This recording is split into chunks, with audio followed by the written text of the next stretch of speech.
नमस्कार, मी डॉक्टर अर्जुन लोणारी. आज आपण ह्या व्हिडिओमध्ये व्यसनाविषयी थोडंफार बोलूया.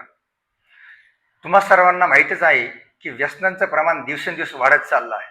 त्यात प्रामुख्याने अल्कोहोल म्हणजे दारू असेल, सिगारेट असेल, बिडी, गुटखा किंवा अन्य काही प्रकार. ह्या सर्वांमुळे जो माणूस व्यसन करतो त्याच्या आयुष्यातले महत्त्वाची वर्ष वाया जातात आणि त्याचबरोबर त्याच्या कुटुंबाला मानसिक त्रास सहन करावा लागतो. ह्या सर्व गोष्टींचा विचार करता आपण एक व्यसनमुक्ती केंद्र सुरू केलं आहे. त्या व्यसनमुक्ती केंद्रामध्ये आपण दोन प्रकारचा उपचार करतो. एक म्हणजे जो पेशंट आपल्याकडे येत नसेल त्याच्यासाठी आपण तशा प्रकारचे औषधं त्याला न माहिती देऊन त्याचं व्यसन सोडवतो, आणि जो पेशंट इकडे येऊ शकतो त्याला आपण औषध देऊन समुपदेशनही करू शकतो.